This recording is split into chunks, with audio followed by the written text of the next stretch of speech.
చిత్తూరు జిల్లా వికోటలో రిపోర్టర్ జగన్మోహన్ రెడ్డి దారుణ హత్యను ఖండిస్తూ Gudur print and electronic media విలేకరులు పెద్ద ఎత్తున నిరసన చేపట్టారు. గూడూరు సబ్ కలెక్టర్ కార్యాలయం ఎదుట విలేకరులు భారీగా చేరుకుని హత్యకు సంబంధించిన ఎంతటి వారినైనా కఠినంగా శిక్షించాలని డిమాండ్ చేశారు. మృతుడి కుటుంబానికి ప్రభుత్వం అన్ని విధాలుగా సహాయం అందించడంతో పాటు కుటుంబంలోని ఒకరికి ప్రభుత్వ ఉద్యోగం కల్పించాలని కోరారు.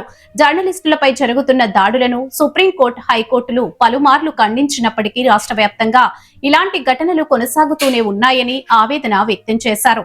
భవిష్యత్తులో ఇలాంటి ఘటనలు పునరావృతం కాకుండా ప్రభుత్వం జర్నలిస్టుల రక్షణ కోసం ప్రత్యేక చట్టాన్ని తీసుకురావాలని డిమాండ్ చేశారు. ఈ సందర్భంగా గూడూరు ఆర్డీఓ సత్యనారాయణకు వినతి పత్రాన్ని సమర్పించారు. వికోట మండలంలో దారుణమైన సంఘటన చోటు చేసుకుంది.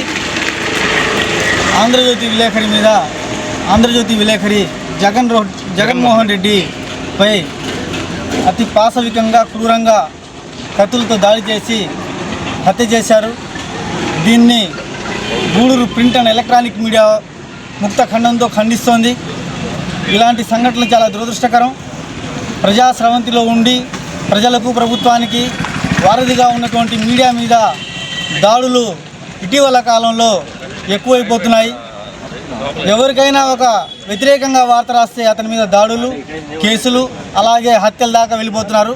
ఇది చాలా దారుణమైన సంఘటన. దీన్ని మేము పూర్తిగా ఖండిస్తున్నాము. అదేవిధంగా జగన్మోహన్ రెడ్డి కుటుంబాన్ని ప్రభుత్వం అండగా నిలవాలని, దుండగులను కఠినంగా శిక్షించాలని, ఉరిశిక్ష విధించాలని, అలాగే ఆ జగన్మోహన్ రెడ్డి కుటుంబంలో ఒకరికి ప్రభుత్వ ఉద్యోగం ఇచ్చి ఆర్థికంగా ఆదుకోవాలని చెప్పేసి ఈ సందర్భంగా మేము Gudur print and electronic media తరఫున డిమాండ్ చేస్తున్నాం. జరిగిన ఆంధ్రజ్యోతి రిపోర్టర్ జగన్మోహన్ రెడ్డి హత్యని Gudur print and electronic media తరఫున తీవ్రంగా ఖండిస్తున్నాం. సమాజంలో ఫోర్త్ ఎస్టేట్గా ఉన్నటువంటి మీడియాపై దాడి ప్రజాస్వామ్యానికి సిగ్గుచేటు. దాడి చేయడమే కాకుండా అంతమొందించి వార్తల సేకరణలో, విధి నిర్వహణలో నిజాయితీగా ఉన్నటువంటి జర్నలిస్టుల మీద ఇటువంటి దాడులు తీవ్రంగా ఖండిస్తూ ఉన్నాం. ఇటువంటివి పునరావృతం కాకుండా చర్యలు చేపట్టాల్సినటువంటి అవసరం ఎంతైనా ఉంది.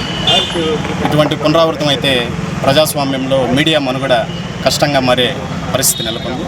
దీనిపై ప్రభుత్వాలు పునరాలోచించుకోవాల్సిన అవసరం ఎంతైనా ఉంది.